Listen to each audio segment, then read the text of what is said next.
C'est l'heure de vous informer.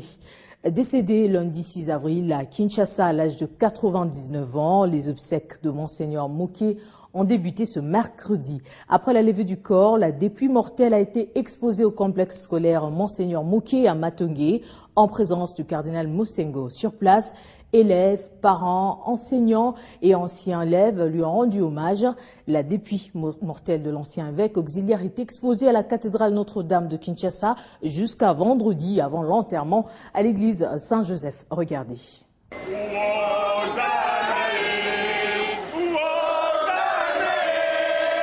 En chœur, ces élèves chantent un cantique écrit par Monseigneur Moké, décédé le 6 avril à l'âge de 99 ans. Nous sommes au complexe scolaire Monseigneur Moké à Matungé, école qu'il a créée il y a plus de 35 ans et qui porte son nom. La tristesse se lisait dans les visages des prêtres, sœurs religieuses, enseignants, anciens élèves et nouveaux. C'est la première étape d'une série d'hommages qui sera rendue à cet homme de Dieu qui a mis sa vie au service de l'évangile et de l'éducation. Le cardinal Mosengo est aussi présent pour le début des hommages qui vont durer jusqu'au vendredi 10 avril, date de l'enterrement à l'église Saint-Joseph. Déjà, les ouvriers sont à l'œuvre pour la construction du caveau. Et pour les curés de la paroisse, c'est un honneur de recevoir la dépouille de cet homme de Dieu qui a prêché par l'exemple tout au long de sa vie pastorale. Une fierté pour Saint-Joseph parce que nous pensons que nous avons une histoire commune, la paroisse et ses pasteurs. D'abord, il fut le premier curé noir de la paroisse Saint-Joseph. Et ensuite, tout son ministère épiscopal, il a passé pratiquement ici à Saint-Joseph, où il avait sa résidence officielle. Né le 25 mars 1916 à Mongobélé, district de Maïndombe dans la province du Bandundu, Eugène Moké a été ordonné prêtre le 9 juin 1946 à Léopoldville. En 1970, il est nommé évêque auxiliaire de Kinshasa. En 1991, Monseigneur Moké a pris sa retraite au rang d'évêque émérite et depuis lors, il s'occupait de l'éducation de la jeunesse. La mort de cet homme d'église coïncide avec la sortie du livre Monseigneur Moké Eugène, un témoignage de foi pour notre temps, un livre de 141 pages publié aux éditions Saint-Paul d'Afrique. Son auteur, l'abbé Emmanuel Kwasi-Fwanga, que nous avons rencontré, pense que ce livre sur la vie de Monseigneur Moké servira au peuple de Dieu pour un épanouissement tant spirituel qu'humain. On l'écoute. Ce livre avait été écrit pour son grand jubilé de 100 ans et nous avons voulu immortaliser cette icône de l'Église catholique de Kinshasa pour que tous ceux et celles qui pourraient lire ces livres servent de sa vie d'exemple pour leur épanouissement tant spirituel que humain. Il a cru en Dieu, en Jésus-Christ, et ce que j'avais voulu montrer dans les livres, et la foi, l'espérance ne trahit pas, ne trompe pas. Il a mis confiance en Jésus, en Dieu, et Dieu l'a soutenu, et il lui a donné beaucoup de merveilles, de grâce et de bienfaits. En tout cas, dans sa vie, il a étudié, il a fait les séminaires, il est devenu prêtre, il a eu cette grâce, il est devenu évêque et il a travaillé ici sur Kinshasa. Aussi, en tant qu'évêque, il a commencé à encadrer la jeunesse jusqu'à sa mort. On va prendre à présent la réunion des conseils de ministres élargie aux différents membres de cabinet tenus par le gouvernement provincial du Bandundu. Présidé par le gouverneur Jean Kamisendou, plusieurs points ont été au centre de cette réunion, notamment le dernier naufrage qui a eu lieu sur le fleuve Congo à quelques kilomètres de Kouamout, incident qui a causé la mort de 5 personnes, mais aussi la sensibilisation de la population sur le découpage territorial. Le porte-parole du gouvernement provincial du Bandundu nous fait ici le compte-rendu. Au regard du contexte politique particulier dans lequel se tient cette réunion, contexte marqué notamment par la promulgation de la loi de programmation des nouvelles provinces, Son Excellence, Monsieur le Gouverneur, a axé son importante communication sur 2 points. Primo, les actions à entreprendre en vue de rendre effective l'installation de 3 nouvelles provinces issues du démembrement de la province du Bandundu. Secondo, les indemnités de sortie des membres des différents cabinets ministériels et du cabinet du gouverneur. Son Excellence, Monsieur le Gouverneur, invite le Conseil des ministres à tout mettre en œuvre pour bien encadrer le processus et éviter les dérapages. Des mesures concrètes sont prises à cet effet. 1. Au plan politique, sensibiliser la population autour des valeurs d'unité nationale, de patriotisme et de la conscience nationale. 2. Procéder au règlement des conflits coutumiers en mettant en contribution les commissions locales d'arbitrage. S'agissant de la situation sécuritaire de la province, qu'elle est relativement calme. Il faut cependant noter le naufrage d'une embarcation entre Kwamut et Maloko. Un comité de crise est mis en place pour gérer la situation. Le Conseil a aussi été informé de la présence de plusieurs refoulés à la frontière RDC-Angola, parmi lesquels des ressortissants congolais et de l'Afrique de l'Ouest. Quittant le Bandundu pour le Katanga où la première dame, Olive Mbekabela, a remis par l'entremise de sa chargée de communication un lot important de matelas à quelques hôpitaux de cette partie du pays. Cette remise intervient quelques jours seulement après la campagne de soins gratuits lancée par l'épouse du chef de l'État. Regardez. Environ plus d'une semaine après le lancement de la campagne médicale présidentielle à Lubumbashi, les sites qui accueillent les malades connaissent un engouement remarquable. La demande continue de croître au-delà des prévisions. Informée et consciente de la situation, la première dame de la République, Marie-Olive Mbekabela, a remis un lot important de matelas par sa chargée de communication, Angèle Kanam Kisinda.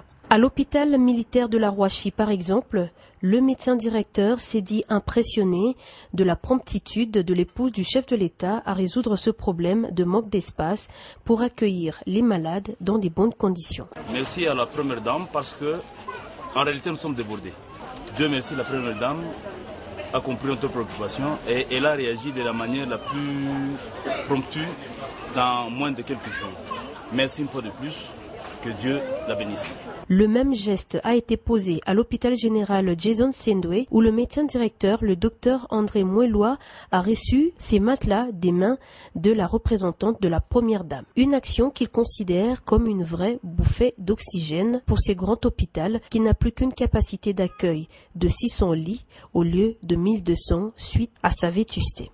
Cette campagne de grande envergure, il faut le dire, organisée pour les habitants de Lubumbashi et ses environs, a également enregistré des malades venus de Kinshasa, de Kindu, de Kolwezi et autres villages du Katanga. Tous ont été soignés gratuitement et on remercie chaleureusement le chef de l'État qui l'a initié. Je remercie infiniment le président de la République de nous avoir pris en charge. Nous mourons par manque de moyens, mais par son soutien vraiment, que Dieu le comble, qu'il continue ainsi, que Dieu le bénisse vraiment. Un autre cas qui a bénéficié très vite de cette campagne, c'est celui de cette dame qui a accouché dans un autre hôpital de Lubumbashi d'un garçon avec un ventre perforé, exposant tous ses intestins. Aussitôt arrivée à Sendwe, elle a été prise en charge dans le cadre de cette campagne et son fils Francis Kaembe, opéré, est maintenant hors de danger. De l'éducation dans ce journal, le ministre de l'enseignement primaire secondaire séjourne depuis ce mercredi à Mbujimai au Kasaï oriental. Sur place, Maker Mangou a procédé à l'inauguration de quelques écoles construites sur fonds propres du gouvernement. Eh bien, cette série d'inauguration concerne également les écoles des territoires de Katanda, Ngandajika, Kabinda et Lodja. La correspondance à Mbujimai de Crispin Chibinkoufoua. C'est à 12h, heure locale, que Maker Mangou a atterri à Mbujimai. Le ministre national de l'enseignement primaire, secondaire et professionnel vient inaugurer plusieurs écoles construites par le gouvernement central, notamment dans la ville de Mbujimai, dans les territoires de Ngandajika, Kabinda, Lodja et Katanda. Sur place à l'aéroport, Maker Mangou a été accueilli chaleureusement par une forte délégation de l'EPSP conduite par Madame Marguerite Okundi, ministre provinciale de l'éducation au Kasaï oriental. plusieurs personnalités présentes, notamment le coordinateur provincial de l'enseignement catholique, ainsi que d'autres coordinations des églises et des réveils représentées ici en Mbuji-Mayi.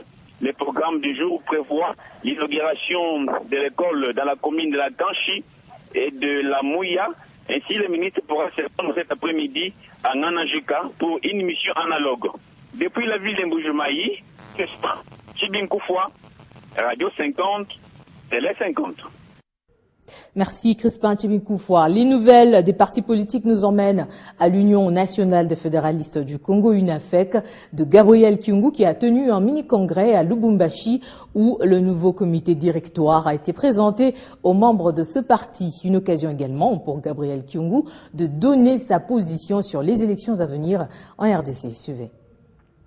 De l'honorable président de l'Assemblée. Bientôt, la RDC organisera les élections. Et déjà, les états-majors des différentes formations politiques se préparent pour affronter ces épreuves. C'est le cas de l'Union nationale de fédéralistes du Congo, que dirige Antoine Gabriel Kyungu Akumwanza, qui compte présenter des candidats à tous les niveaux pendant les élections. Et cette rencontre a été pour le président national de l'UNAFEC l'occasion de mobiliser et réarmer sa base face à ce défi. De notre congrès, Gabriel Kyungu pense qu'il faut organiser en priorité les élections provinciales, sénatoriales, législatives et présidentielles. Devant cette foule compacte, les nouveaux cadres nommés au directoire ont aussi été présentés, du vice-président en passant par l'actuel secrétaire général de l'UNAFEC, Magui Sakina, qui sera secondé par 2 secrétaires généraux adjoints, Dieudonné Baïmona, mais aussi Ngoy Wesley. Des questions d'actualité seront aussi évoquées, dont le découpage territorial. L'UNAFEC réaffirme sa position, celle de dire non à cette démarche.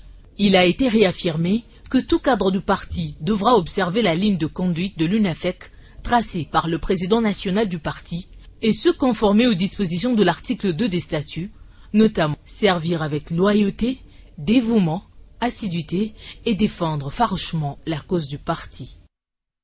Et puis, à l'occasion de ses 77 ans d'âge, le colonel sénateur Raymond Omba a tenu à organiser une messe d'action de grâce. L'homme a travaillé avec le feu maréchal Mobutu pendant 10 ans en tant que secrétaire de cabinet, secrétaire particulier, puis directeur de sécurité. Cependant, ce bouclier protecteur de Mobutu sera candidat à la descente aux enfers malgré lui, car arrestation, condamnation et relégation se sont succédés. Le parcours dans cet élément. Si vous vous laissez envahir constamment par la peur, vous êtes inhibé, vous ne savez rien faire. La peur, oui, mais l'homme a pris du courage pour continuer la lutte. Et voilà qui justifie cette messe d'action de grâce à la paroisse Notre-Dame de Fatima à Kinshasa, à l'occasion de ses 77 ans d'âge. Mon anniversaire sous le signe de la joie, sous le signe de la victoire.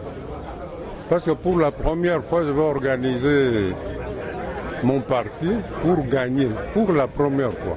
Je n'ai jamais fait ça avant. Connu à l'époque comme secrétaire particulier et directeur de sécurité du feu maréchal Mobutu, pour qui il a travaillé pendant 10 ans, s'en est suivi les arrestations, condamnations et relégations. Le colonel Omba Raymond fait aujourd'hui la fierté de ses proches. Je note de lui l'honnêteté. Il y a sa simplicité qui frappe tout le monde. Avec tout ce que vous connaissez qu'il dispose, tous ceux qui veulent l'approcher, il les reçoit à cœur ouvert, à bras ouverts. Sénateur de son État et président de la Ligue des démocrates chrétiens, ce jour est une occasion pour lui de s'exprimer quant à l'avenir de son parti. Déjà le 13, avec mon équipe, nous faisons le Sankourou, où nous ferons presque tous les territoires. Et quand je reviens, ce sera ici à Kinshasa, parce que je me porterai candidat à la députation provinciale à Kinshasa. La Ligue des démocrates chrétiens affûte déjà ses armes pour les élections générales à venir.